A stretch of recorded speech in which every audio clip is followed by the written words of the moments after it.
독일의 유명한 소설가인 게테는 그대가 할 수 있는 일 아니면 하고 싶은 일이라도 상관없다. 그런 일이 있다면 지금 바로 시작하라. 용기 속에는 그런 일을 할 수 있는 천재성과 힘, 마법을 모두 갖고 있다. 더 기쁜 설교, 오늘 기도 시리즈 세 번째입니다. 마가복음 10장 46절에서 52절까지 말씀으로 용기 있는 기도라는 제목으로 말씀을 나누겠습니다. 마가복음 10장은 세 가지 대조로 이루어져 있습니다. 첫 번째 대조는 1절부터 12절에 모세의 이혼 정서를 써주는 바리새인과 13절부터 16절에 어린아이들의 대조가 나옵니다. 그리고 또 하나의 대조는 17절부터 22절에 재물이 많은 사람과 23절에서 31절 심지어는 34절까지 해당되는 제자들의 대조입니다. 그리고 세 번째 대조는 35절부터 45절까지 수제자인 야고보와 요한의 권력의 욕심과 46절에서 52절 오늘 본문의 맹인의 구원받는 믿음의 대조입니다. 이런 대조를 통해서 하나님 나라로 들어가는 믿음, 용기 있는 기도를 하는 자가 누구인지를 보여주는 것이죠. 여러분, 어떤 것이 진짜 용기라고 생각하십니까? 내게 맡겨진 일을 묵묵히 해낼 때, 편하지 않고 뒤로 힘든 사람을 도와줄 때, 힘든 일이지만 무엇이 중요한지 알고 그것을 위해 기꺼이 나설 때, 누군가 공격할 때 나서서 막아주고 도와줄 때, 불의를 보고 나서서 바른 소리를 할 때, 다 해당될 수 있는 부분입니다. 용기라는 말은 씩씩하고 굳센 기운, 사물을 겁내지 않는 기계 정도로 정의될 수 있습니다. 아주 중요한 덕목 중에 하나죠. 그래서 고통이나 위험, 불확실성, 협박을 직면하는 선택, 의지라고도 설명합니다. 나무위키를 찾아봤더니만 물리적 용기와 도덕적 용기를 좀 나누고 있더라고요. 물리적 용기는 신체적 고통이나 고난, 죽음, 위기, 위협과 같은 상황에서 두려움에 떨지 않는 능력이라고 표현하고 있고, 도덕적 용기는 대립이나 부끄러움, 스캔들, 사람을 잃을 상황에 직면했을 때 바르게 행동하는 능력이라고 설명합니다. 용기와 관련된 명언들이 있는데요. 그중 한 세 가지 정도만 본다면 조지 S. 패턴이라는 군인이 두려움을 1분 참으면 용기가 된다라는 말을 했습니다. 캐나다 토론토 대학의 심리학 교수인 조던 피터스는 지금 눈앞에 놓인 문제를 마주할 용기만 낸다면 생각보다 더 많은 것을 견딜 수 있다고 말했습니다. 독일의 유명한 소설가인 게테는 그대가 할 수 있는 일 아니면 하고 싶은 일이라도 상관없다. 그런 일이 있다면 지금 바로 시작하라. 용기 속에는 그런 일을 할 수 있는 천재성과 힘, 마법을 모두 갖고 있다고 말했습니다. 어떻습니까? 용기, 참 우리 마음을 뜨겁게 하는 부분이기도 하죠. 오늘 용기 있는 한 사람을 좀 보고자 합니다. 그 사람은 맹인이고 거지입니다. 여러분도 아시겠지만 바디메오, 디메오의 아들, 바라는 것이 히브리어로 아들이라는 뜻입니다. 그러니까 디메오의 아들 바디메오입니다. 이것이 성경에 이 바가 아들이라는 것이 몇 군데에 나오는데, 시몬 베드로를 향해서 예수님이 바요나 시몬아 이렇게 이야기하시죠. 그리고 예수님이 돌아가실 때에 그 다른 한 사람, 저항 운동을 펼쳤던 바라바, 바아바 이래 됩니다. 그러니까 아빠의 아들이란 말입니다. 그게 바라바죠. 그래서 이런 이 오늘 바디메오 이 사람의 진짜 이름이라기보다는 그를 부르는 한 별칭이 되는 거죠.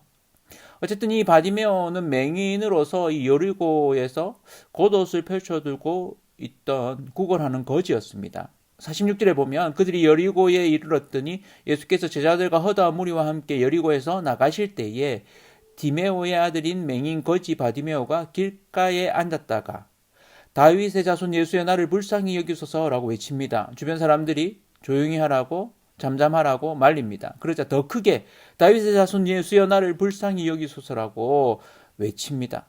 사람들이 왜 그를 말렸느냐? 이 다윗의 자손 예수여라는 외침은 당시에 로마 식민지 상황인 이스라엘이 그 식민지 상황을 벗어나기 위한 나름의 독립운동을 펼칠 때 자주 사용하던 문구였습니다. 그래서 이 이야기를 듣게 되면 로마 정부 사람이나 로마 군인이 오게 되면 이들이 체포될 수 있는 위험에 노출되는 거죠. 근데 이 바디메오가 그런 외침을 외쳤던 것이죠. 그런 외침 가운데 예수님이 그에게 오셔서 주변 사람들을 말리시면서 묻습니다. 그를 데려오라고 하자 그가 그 구걸하던 겉옷도 내버려 두고 예수님께 뛰어나옵니다. 그리고는 예수님이 그에게 네가 무엇을 하여 주기를 원하느냐라고 물으시죠. 그러니까 이 맹인이 뭐라고 합니까? 선생님이여 보기를 원하나이다. 51절 하반절에 그렇게 얘기합니다. 맹인이라고 했을 때 보기를 원한다라고 하는 것은 어쩌면 당연한 부분일 수 있습니다. 그러나 여기에서 이 질문에 대해서 내 눈이 고쳐지길 원합니다. 혹은 제가 이렇게 구걸하고 지내지만 더 많은 돈을 주십시오. 라고도 말할 수 있습니다.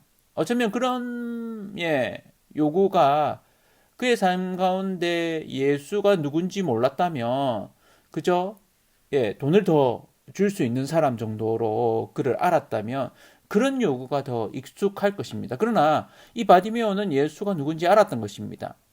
그가 맹인된 것을 고쳐줄 수 있는 분이라는 것. 심지어는 이분은 귀신 들린 자를 고치시는 진정한 자유함을 주시는 분이라는 것을 알았던 것입니다. 그래서 이 바디메오의 대답에는 뭔가 다른 부분이 있습니다. 이 부분을 보기 전에 이 부분 앞에 있는 예수님이 야고보와 요한을 데리고 가시다가 묻습니다. 이르시되 너에게 무엇을 하여 주기를 원하느냐? 마가복음 10장 36절이죠. 그러니까 그들이 뭐라고 대답하는지 아십니까? 37절에 보면 여짜오되 주의 영광 중에서 우리를 하나는 주의 우편에 하나는 좌편에 앉게 하여 주옵소서.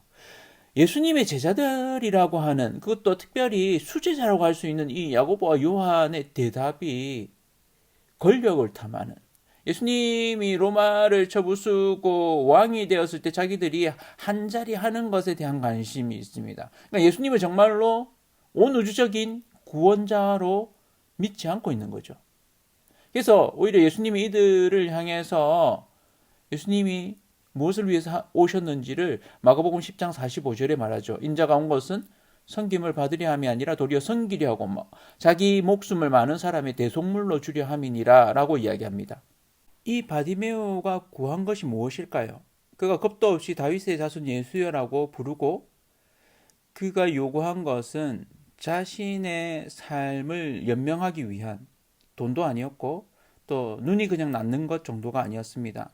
자신의 한계를 뛰어넘는 예수님, 그 구원자 되신 예수님을 보고자 하는 소원이 있었습니다. 그래서 그 소원을 말했고 그에 대한 예수님의 응답이 나옵니다.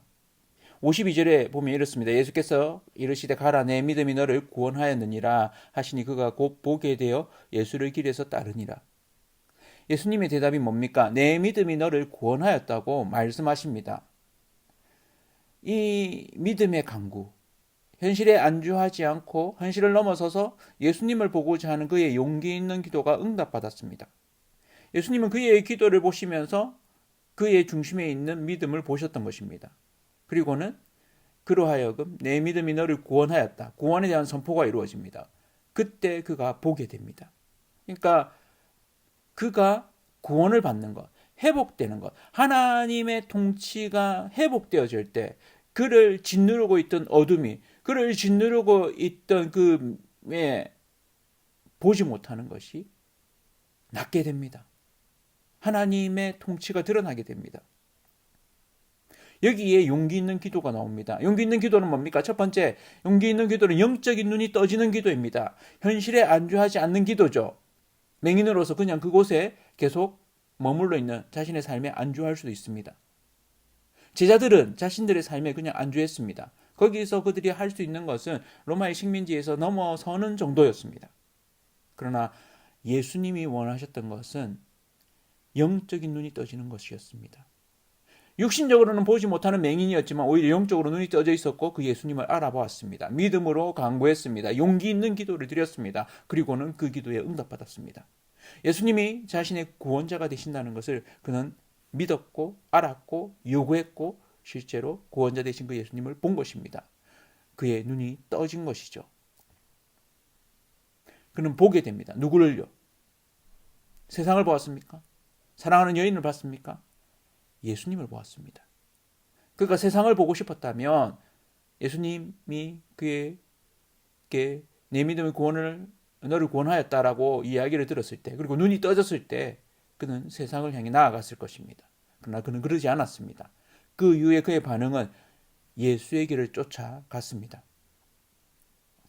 그의 믿음은 예수님이 누구신가에 대한 믿음이었습니다. 그는 용기 있는 기도를 드릴 줄 아는 자였습니다. 무엇이 중요한지 영적인 깨달음, 영적인 눈이 떠지는 그런 기도를 하는 자였습니다. 저와 성도님들이 현실의 안주에 있는 것이 아니라 그 현실의 안주를 넘어서서 영적인 눈이 떠지는 용기 있는 기도를 드리는 그런 저와 성도님들 되기를 바랍니다. 두 번째 용기 있는 기도는 예수님의 길을 걷는 기도입니다. 예수님을 따르는 기도입니다. 그럴 때 우리가 이 땅에서 진짜 걸어야 할 길을 알게 되고 걷게 되고 살게 됩니다. 예수가 그리스도이심을, 예수가 메시아이심을 알게 되고 그분이 가신 그 길을 따라 살게 되는 것입니다. 그것이 용기 있는 기도를 하는 자의 삶입니다. 그럴 때 그는 세상 가운데 섬기는 삶을 살게 될 것입니다. 기독교는 이 예수님 당시에는 길의 종교라고 알려져 있었습니다. 예수님의 길을 걷는 자. 그래서 이 바디메오는 이 용기 있는 기도 이후에 예수의 길을 따라갔습니다. 제자도의 삶을 살아간 거죠. 제자로서의 삶을 산 것입니다. 하나님의 통치를 인정한 것입니다. 용기 있는 기도가 응답을 받았습니다. 예수가 누구신지를 그는 바로 알았고 그 믿음의 강구가 응답을 받았습니다. 그는 현실에 안주하지 않았습니다. 구걸하는 삶에 머물지 않았습니다. 그의 어둠을 걷어낼 수 있는 그 예수님을 그는 보기를 원했습니다. 그리고 그 예수님을 보자마자 그는 자유케 되었습니다. 그리고는 예수의 길을 따라갔습니다. 저와 성도님들이 예수의 길을 따라가는 그런 삶을 사시기를 바랍니다. 우리의 삶 가운데 우리의 매일매일이 현실이라는 한계가 있고 어려움이 있음에도 불구하고 예수의 길을 걷는 것이 하나님의 통치를, 하나님의 나라를 보여주는 것이고 그 하나님의 나라를 보이는 것이, 살아가는 것이 우리 삶의 진정한 자유가 되어지고 우리 눈이 떠지는 하나님 나라를 살아가는 새로운 삶이 된다는 것을 확신하고 사시는 저와 성도님들 되시길 축복합니다. 그럴 때 우리의 기도는 용기 있는 기도가 됩니다. 그런 용기 있는 기도를 드릴 수 있는 저와 성도님들 되기를 원합니다. 영적인 눈이 떠지고 예수의 길을 걷는 것이 우리에게 얼마나 큰 축복인지 그것을 알고 깨닫고 쫓아가는, 그래서 맹인이 오히려 영적인 눈을 뜬 자로 믿음 있는 강구로 그의 믿음으로 구원을 얻어내는 것처럼 우리의 삶이 매일매일 그 구원의 감격으로 기쁨으로 하나님 나라를 살아가시기를 축원합니다.